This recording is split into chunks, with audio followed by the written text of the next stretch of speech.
Mercredi 14 novembre 2018 va rester gravé dans ma mémoire parce que j'ai passé un très mauvais moment. L'une des pires journées. Je me tape une migraine de fou, j'ai super eu chaud et j'ai eu une salle médiocre. Mais quand je dis médiocre, je m'attendais pas à ce que j'ai autant de fanbase d'Harry Potter, de jeunes pucelles en chaleur qui mouillaient leurs culottes pour le moindre beau gosse qui s'affichait devant l'écran, et surtout dès qu'il y avait une référence, dès qu'elle voyait une bougie s'envoler, t'as vu, c'est si, regarde des elfes de maison, mais c'est Toby. Non, connasse, des elfes de maison, il y en a plein, il n'y a pas que Toby. Et Toby meurt comme une merde dans Harry Potter. Donc ferme ta gueule, elles m'ont pourri. Alors déjà que le film était à chier, mais alors en plus me bouffer ces grognasses qui étaient à droite et à gauche. Après je fais un peu d'humour, mais c'était vraiment gonflant, hein. J'ai l'air un peu grossier, mais au-delà de ça c'est vrai que c'était long. Et le problème c'est que du coup le film déjà qui était vraiment pas bon. Je suis désolé, je ne comprends pas comment on peut lui foutre 8 sur 10. Pour la réalisation, même pas, c'est plutôt médiocre. Pour le jeu d'acteur, effectivement, c'est bon. Les musiques, ça va. Les effets spéciaux, de qualité. L'histoire, J.K. Rowling a écrit cette histoire en étant dans ses chiottes. Elle était là. Tiens, je vais écrire de la merde. Et c'est sorti de la merde. Sincèrement, même Les Animaux Fantastiques, le premier film, était bon comparé à celui-là. Alors, je sais que même dans les films Harry Potter, tous ne se valent pas. Je sais qu'il y en a qui préfèrent tel ou tel. Je comprends. Mais là, sincèrement, celui qui me dit que Les Animaux Fantastiques, Les Crimes de Grindelwald est un chef-d'œuvre, bah écoute, t'as tout mon respect parce que je ne comprends pas. Franchement, je ne comprends pas.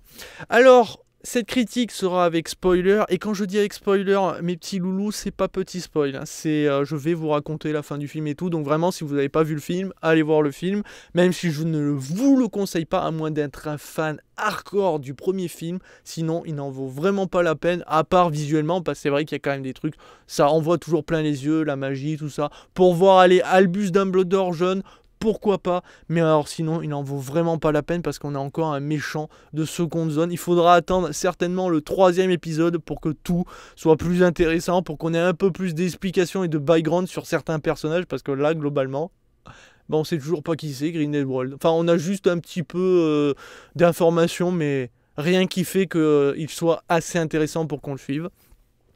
Sachez que le film est réalisé par monsieur David Yates, à qui on doit le premier, Les Animaux Fantastiques, et aussi quelques Harry Potter. Donc le mec, il maîtrise le sujet, et apparemment J.K. Rowling l'aime bien, puisque en général, il fait de bons films. La réalisation, elle est plutôt mitigée.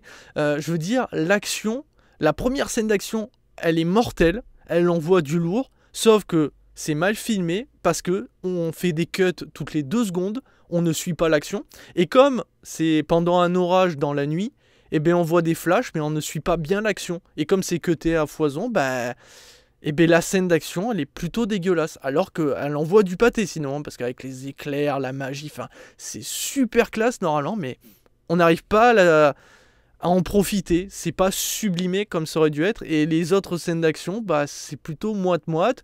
Les effets spéciaux, par contre, sont tous réussis. On va voir de nouvelles créatures. On verra des anciennes, forcément, parce qu'il faut vendre certainement des peluches. On va en faire des peluches, c'est une certitude. Mais sinon, en tout cas, les créatures, les nouvelles, sont très classe. Assez mastoc pour certaines. Et il y a même un moment, dès le début du film, assez rapidement, la caméra va faire des gros plans sur les visages. Tu sais pas pourquoi. Là, il n'y a pas vraiment de tension. Tu sais que le personnage de Norbert Dragono, c'est plutôt quelqu'un d'assez timide qui regarde pas droit, les gens droit dans les yeux. Un personnage que j'adore beaucoup.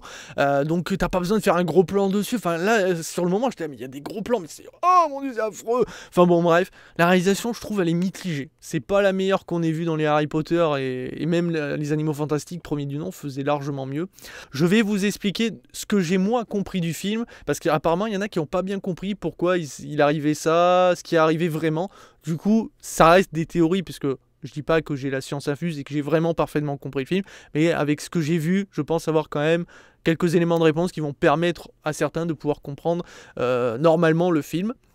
Donc, Au niveau des acteurs, on a Eddie Redmayne qui incarne Norbert Dragono, qui est pour moi le meilleur personnage. On a Catherine Waterston qui revient dans le rôle de Tina, avec une relation digne des feux de l'amour. Enfin bon bref, on en parlera. On a Don Fogler qui revient dans le rôle de Jacob.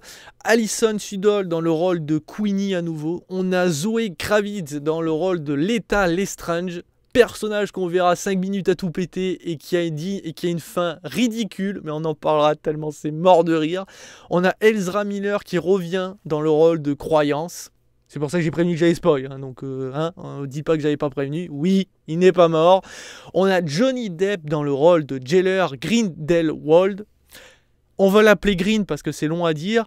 Le rôle, enfin Johnny Depp, sincèrement, on aime ou on n'aime pas. Je sais que ça reste du Johnny Depp, il a toujours ce même style de jeu. Je sais que ça peut gonfler au fur et à mesure du temps. Je trouve qu'il incarne bien son personnage. Malheureusement, ce personnage, il est tellement pas exploité. Mais c'est triste, alors que c'est le méchant quand même, qui était annoncé depuis le premier.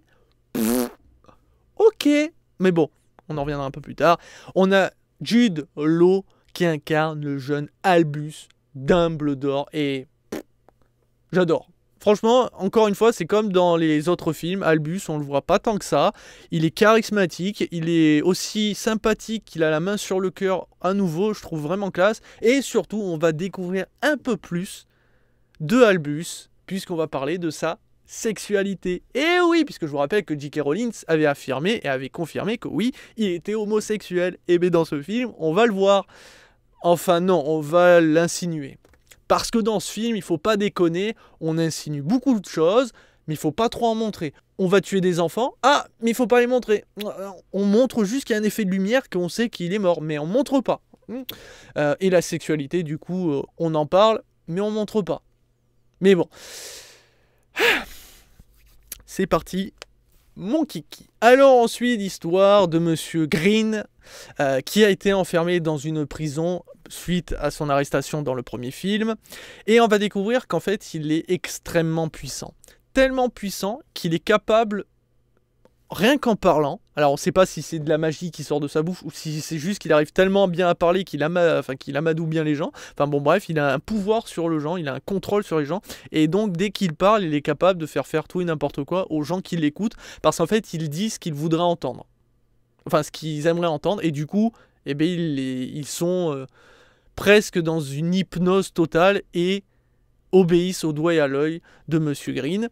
Et donc, 5 gardiens ont été... Enfin, voilà, il y a 5 gardiens qui sont passés à côté de lui et qui ont été envoûtés. Donc à chaque fois il fallait les remplacer et à force ça devenait trop compliqué. Du coup la dirigeante de la prison a fait le choix de lui couper littéralement la langue, parce que si on lui coupe la langue il peut plus parler, donc il ne peut plus envoûter. Donc ça montre à quel point déjà ce mec est puissant sans baguette. Donc imaginez avec sa baguette, et bien dès qu'il récupère une baguette suite à son évasion de la prison, là il envoie du steak et il montre qu'il est très puissant, peut-être voire plus puissant que Dumbledore. Peut-être pas aussi puissant que Voldemort, ça c'est difficile à savoir, mais en tout cas il est très très puissant. Mais surtout, on a l'élément central de ce film, c'est que rien qu'en parlant, il peut contrôler les gens. Ce qui nous donne déjà un élément de réponse sur Queenie, et derrière sur Croyance. Parce qu'il va dire des choses, qui va pousser Croyance à faire des choses horribles dans le 3e film. Mais bon, on en reviendra un peu plus tard. Donc pendant que Green commence à faire ses affaires, parce qu'il recherche certains objets, on sait pas quoi, mais bon, il recherche certaines choses, mais il recherche surtout Croyance, parce que Croyance, c'est un peu son arme absolue, c'est un peu sa bombe nucléaire, si vous voulez, pour nous êtres humains, parce que il craint qu'un seul sorcier dans tout l'univers, ce n'est autre que Dumbledore. Il sait qu'il est tellement puissant que même lui, il aurait un peu du mal à le battre, ou en tout cas, il serait tellement égal que ça serait un combat peut-être sans fin. Or, Croyance a un pouvoir phénoménal qui pourrait tuer Dumbledore. Donc c'est pour ça que Green veut le récupérer à tout prix et remercie le ciel qu'il soit encore vivant, puisque tout le monde pensait qu'il était mort, même moi, mais voilà. Dumbledore va chercher Monsieur Norbert Dragono et lui confier la tâche d'aller sauver Croyance, parce que pour Dumbledore, Croyance, c'est pas forcément une mauvaise personne, c'est juste qu'il n'a pas eu d'amour, et vu son pouvoir maléfique, s'il n'a pas d'amour, il risque d'exploser, de devenir incontrôlable, et de peut-être anéantir la Terre, littéralement. Donc il faut faire en sorte de l'arrêter à tout prix, et il sait que Norbert est quelqu'un qui est prêt à tout pour l'aider, qui a la main sur le cœur, et qui est capable de le faire, même s'il ne peut plus se déplacer normalement, mais voilà. Il enfreint toujours les règles, donc il n'y a pas de souci. Sauf que Norbert, oui, Croyance, c'est bien, mais il a une autre priorité. Retrouver son amour perdu, Tina. Parce que oui, on a appris que Tina avait découvert que Norbert allait se fiancer. Sauf qu'en fait, elle a mal lu le journal, parce qu'en fait, il va être simplement témoin pour son frère qui va épouser la femme qu'elle a vue sur le journal. Donc, les feux de l'amour. Du coup, Norbert va faire en sorte de la récupérer, enfin, pas de la reconquérir, parce qu'il lui a jamais dit vraiment je t'aime, mais là, il va essayer de lui faire comprendre tant bien que mal. Pendant que derrière, on découvre une autre histoire des feux d'amour avec Jacob et Queenie qui forment un couple, puisque Jacob n'avait pas perdu la mémoire. Donc, grande nouvelle, Norbert l'apprend et il est Norbert, donc il n'est pas forcément expressif dans sa joie de vivre. Mais voilà, donc on découvre le couple, donc c'est super cool. Sauf qu'en fait, Queenie veut se marier avec Jacob, sauf que à ce moment-là, dans l'univers de Harry Potter, donc dans les Animaux Fantastiques, parce que c'est le même univers, c'est pas la même timeline, mais c'est le même univers, puisque c'est un préquel à Harry Potter, les sorciers ne peuvent pas se marier avec des moldus, ils ne peuvent pas vivre ensemble, tout simplement, ils ne peuvent pas tomber amoureux, sinon ils risquent carrément la peine de mort pour, en tout cas, les sorciers. Sauf que Queenie veut vraiment se marier et va envoûter, grâce à un filtre, grâce à la magie, Jacob pour le forcer à se marier, sauf que Norbert va le découvrir et va le forcer à enlever ce sort, pour que Jacob puisse dire s'il veut vraiment se marier, sauf qu'il ne veut pas, pour protéger sa femme. Sauf que Queenie l'accepte pas et dit « Ouais, tu prends pas tes couilles en main, tu sers à rien, bref, je me casse. » Du coup, on va suivre aussi Jacob qui va tenter de récupérer Queenie. Ah, les feux de l'amour! Parce que, savourez bien ce film, il y a 50 millions d'histoires parallèles qui vont de toute façon toutes finir au même endroit, puisque Queenie va rencontrer malencontreusement Green qui va l'envoûter, et du coup Queenie va partir avec eux, avec le groupe de Green. Sauf que Jacob, il dit « Mais t'es con, pourquoi tu pars avec eux? Ça va pas, il y a un problème. » C'est là où on découvre le pouvoir encore plus de Green, hein. Donc vraiment il a le pouvoir de parler, même si on le voit pas, on voit pas qu'il y a les yeux. Pour les personnages, ils ont conscience, pour eux c'est totalement normal, ils sont totalement d'accord avec Green, mais je pense qu'il y a quelque chose en plus. C'est ma théorie, bien sûr. Donc voilà, donc dans le prochain film, on aura la chance de découvrir Jacob qui va tenter de réveiller Queenie, et peut-être que Queenie sera en danger, il va peut-être même mourir. Qui sait, ou peut-être même que Jacob et Queenie vont mourir. En tout cas, il y aura du drama.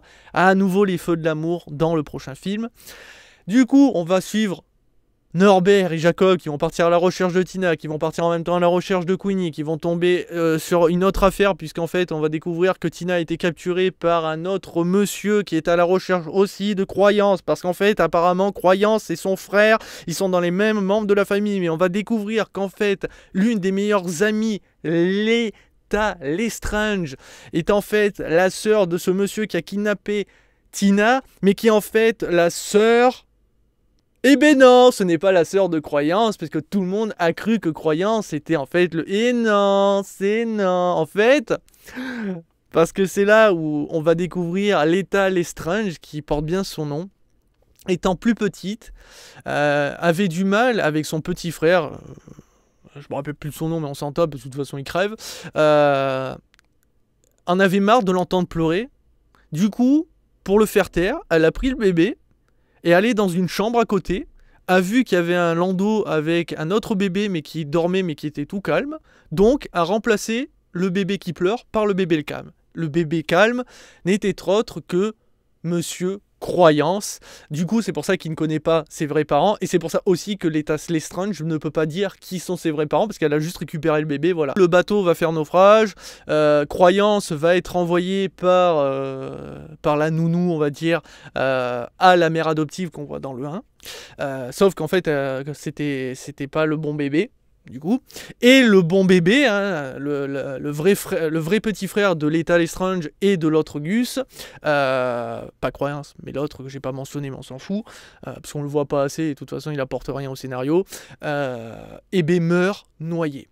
Du coup, c'est ce qui va créer aussi sa plus grande peur à Lethal Lestrange, c'est ce qui la hante, ce bébé qui meurt noyé. Et là, vous allez me dire, ah, c'est touchant. Non, ça n'apporte rien. C'est trop long, c'est une histoire parallèle qu'on est obligé de suivre alors qu'elle n'est pas intéressante, alors qu'on pourrait suivre les méfaits de Green pendant qu'il cherche à retrouver croyance, pendant qu'il fait ses recherches, pendant qu'il enquête, pendant qu'il récupère peut-être certains objets au cas où pour une bataille finale, pendant qu'il essaye d'attirer le plus de gens autour de lui. Non, ça a zappé. Ou même développer un peu le background de ce personnage, oublié. On s'intéresse à ces histoires parallèles qui ne servent à rien pour qu'au final... Lethal Lestrange, et alors ça c'est le moment goldé, à la fin, tente un acte héroïque, se suicide, mais littéralement, mais comme une merde, puisqu'en fait Green est en train d'invoquer des espèces de flammes bleues qui est en train de brûler tout sur son passage, tout le monde est en train de brûler vif, et les aurores qui sont venues pendant cette... On va dire, pendant ce discours, en fait, Green est en train de faire un discours, et les aurores ont déboulé, et du coup, pour se venger, là, Green a décidé de tuer, littéralement, là c'est lui qui fait l'acte. Et malheureusement, Lethal Lestrange n'est pas toute seule, forcément. Il y a Norbert Dragono, c'est son meilleur ami. Il y a aussi Jacob, il y a Queenie, enfin il y a plein de gens. Et il y a surtout son futur fiancé, le frère de Norbert, et oui, qui est présent du coup pour les protéger, pour leur laisser le temps de s'échapper. Elle va faire croire qu'elle va se rallier à Green, sauf qu'au dernier moment, elle le laisse partir et elle l'attaque dans le dos. Ouais. Et là, à ce moment-là, j'ai rigolé. Et 2-3 personnes à côté de moi aussi ont rigolé tellement c'était débile. Parce que, au moment où Green discute avec l'État, même au moment où il se tourne et commence à marcher lentement en tenant sa main, tout le monde avait le temps de se casser.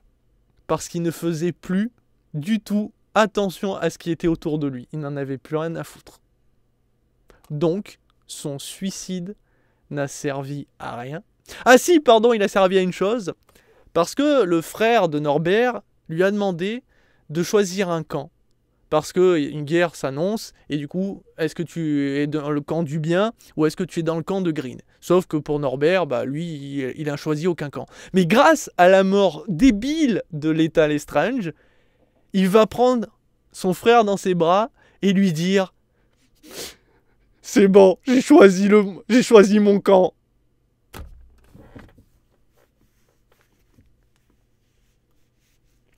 Mais attendez, cette scène n'est pas terminée parce qu'elle est encore plus exceptionnelle, parce que je ne vous ai pas tout raconté.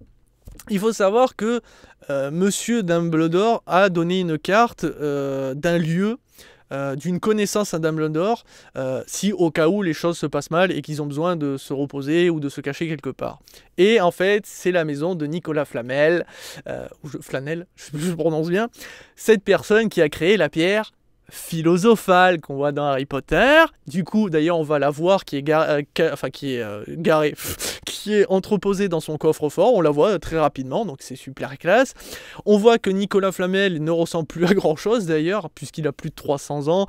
Il est immortel, mais disons que si tu peux le casser en deux, c'est un Mikado, hein, le machin. Mais même moi, avec mes 2 doigts, je le casse. Bon, pour vous dire. Mais c'est cool de le voir. Et c'est cool de voir la liaison avec Harry Potter. Donc là, ça prouve encore plus que c'est bien un préquel. Et là, c'est quand même exceptionnel. On demande à Nicolas d'aller sur place et d'aller aider les aurores et toutes les personnes. Et là, Nicolas, il dit, mais ça fait longtemps que je me suis pas battu, bon, ouais, enfin, voilà. Et c'est vrai que quand tu le vois, tu te dis, de toute façon, s'il balance sa baguette, il se pète le poignet, c'est terminé, enfin, bon. Et là, il déboule. On l'a vu même pas 3 minutes. Il déboule. Et là, il fait... Messieurs, dames, tous à vos baguettes, plantez-les vers le sol. Voilà à quoi servit Nicolas Flamel. Pour dire à tout le monde qui était au courant qu'il y avait ce pouvoir, parce qu'apparemment ils connaissent tous cette magie, donc ils étaient tous conscients qu'on pouvait l'utiliser, mais grâce à Nicolas, ils se sont dit « Oh, ça serait une bonne idée !» Donc, ils emploient tous le sort de planter leur baguette dans le sol et d'invoquer un espèce de sort pour arrêter les flammes. Voilà à quoi a servi Nicolas. Pour montrer la pierre philosophale, pour remontrer ce personnage, c'est un personnage fan service. Il n'a servi littéralement à rien. Encore, il aurait déboulé pendant le combat et à lui tout seul aurait réussi à arrêter Green, ou en tout cas à protéger les gens. Oui, effectivement, là, ça aurait été classe. Mais vu comme il déboule, on dirait juste un vieux pecno, un vieux mage du coin qui était là. « Oh, j'ai vu de la lumière. Oh, je viens vous aider. » Sauf que bon, le mec, il était en pyjama. Il déboule à moitié à Yelp. « Bon, les gars, j'ai une idée. Bon, je suis pas un grand magicien, mais je pense que tous réunis, si on plante notre baguette dans le sol, ça va le faire. » Voilà à quoi m'a fait penser cette scène. C'est phénoménal à quel point ce personnage et tout le reste est mal écrit. On suicide Lethal Strange pour rien. On invoque, comme par magie, Nicolas Flamel, le mec qui est supposé être immortel, qui a créé la pierre philosophale, qui est être un grand magicien quand même. Et ben non, le mec il arrive en pyjama, plantez vos baguettes, c'est terminé. Il n'a servi à rien. C'est exceptionnel. Exceptionnel. Mais on en arrive au bouquet final, là encore plus les gens ont été perdus, puisqu'on découvre... Enfin, Green, donc, a récupéré Croyance et commence à lui parler. Et là, la magie opère, en tout cas, il arrive à convaincre Croyance qu'en fait... Parce que Croyance a un objectif, en réalité, depuis toujours, c'est de retrouver un des membres de sa famille pour avoir un peu d'amour. Il veut retrouver juste un membre de sa famille, un cousin, une cousine, un mère, un père, voilà. Malheureusement, à chaque fois, on lui dit que finalement, ses parents, personne ne les connaît. Enfin, on connaît un de ses frères, et ça ne serait autre que Dumbledore.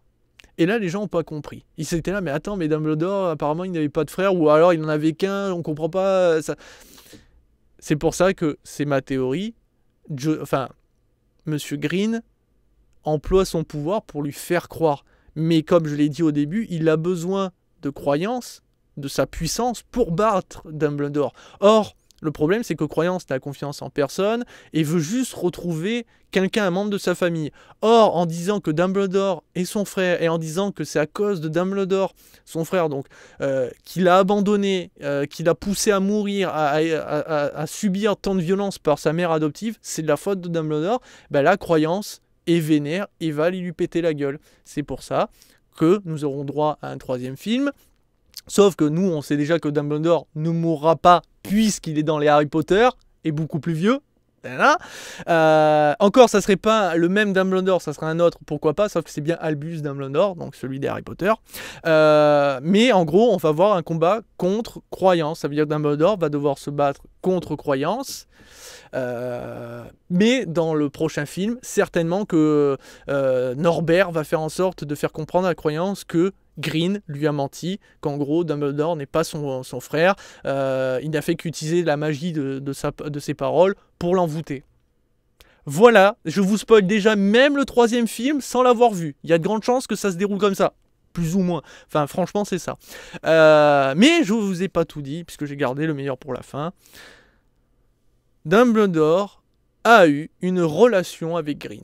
Alors, au début, on parle de relation amicale, qui s'est transformée en relation presque fraternelle, mais c'était vraiment très très lié, sauf que Dumbledore va dire c'était bien plus que fraternel. Et il faut savoir que tous les deux, ils ont fait un pacte de sang, donc dû à la magie, et ça a créé un espèce d'objet presque en forme de cœur, avec leur goutte de sang à chacun des deux. Et grâce et à cause de ce pacte de sang, Dumbledore ne peut pas attaquer Green. Mais apparemment, et si ça marche dans ce sens, ça veut dire que Green ne peut pas attaquer lui-même Dumbledore. C'est pour ça qu'il fait appel à Croyance, pour que Croyance se batte à sa place. Mais Dumbledore envisage de peut-être essayer de contourner le pacte et de le casser, donc de le détruire, pour pouvoir se battre contre Green, parce que même s'il est amoureux de Green, et c'est pour moi comme ça que je l'ai compris, parce que effectivement je pense qu'il y a une relation amoureuse entre les deux, c'est insinué gravement. Quand je dis gravement dans le sens, on peut que comprendre ça, malheureusement on ne voit pas de bisous, ce genre de choses, et voilà pourquoi je pense que oui, Dumbledore a vraiment du mal à vouloir briser ce pacte. Je pense qu'il aurait pu le faire depuis longtemps, mais il est amoureux de Green, et je pense que Green est aussi amoureux de Dumbledore, même s'il se voue une haine, puisque c'est Dumbledore qui apparemment causé du tort à Green par le passé. Mais comme j'ai dit, comme le méchant est sous-exploité, on ne sait pas vraiment. Parce qu'après le pacte de sang, après ce flashback qu'on voit à plusieurs reprises, c'est toujours le même, on ne sait pas ce qui est devenu Green et Dumbledore. Est-ce qu'ils ont une relation, et ça c'est très mal perçu par les sorciers, parce que bon, bah, même l'homosexualité parmi les sorciers, peut-être que c'est tabou, ou peut-être que Dumbledore est allé voir ailleurs, ou on ne sait pas. Rien n'est vraiment mentionné, donc on ne sait pas du tout pourquoi Green a autant de haine envers Dumbledore. Ça sera certainement mentionné dans le 3e film, pendant le combat final, où là, Green va lui dire « Ah, tu m'as quitté, ah, je t'aimais », un truc comme ça, et voilà. Maintenant, c'est cool, J.K. Rowling, de vouloir faire encore plus montrer que Dumbledore était homo. Il aurait peut-être fallu le montrer réellement. Un petit bisou, ça cassait pas 3 pattes à un canard. Voilà qui conclut la théorie, voilà qui conclut cette grosse critique. Mais voilà, je vous avais promis de vous parler, d'expliquer c'était quoi le film. Putain, 28 minutes. Je vais donner ma note. Roulement de tambour. 2 étoiles sur 5. Attention, je suis pas en train de dire que c'est une merde monumentale, mais j'attendais beaucoup de ce film, puisque le premier a quand même mis en avant un nouveau méchant qui avait l'air badass. Le film commence sur on montre qu'il a des pouvoirs de porc, donc tu te dis ça allait être cool. Non. Maintenant, je lui offre 1 étoile parce que les effets spéciaux sont une tuerie et que le personnage de Norbert est vraiment super classe. Je l'aime encore à nouveau. Malheureusement, derrière les autres personnages, Lethal Lestrange,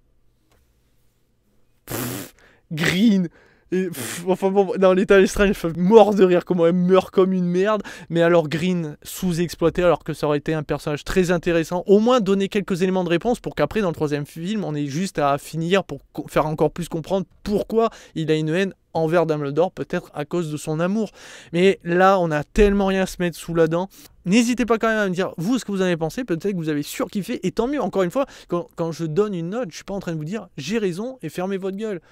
On est d'accord, je vous donne des arguments qui fait que j'aime pas ce film, voilà pourquoi. Après, si j'ai des arguments positifs, je les donne aussi, c'est mon avis personnel. Si vous pensez comme moi, tant mieux. C'est pour ça d'ailleurs que ceux qui ont les mêmes goûts que moi, n'allez pas voir ce film, c'est une perte de temps, vous allez vraiment vous faire chier, même s'il y a de l'action par moment, c'est chiant. Enfin, je parle scénaristiquement, c'est très chiant.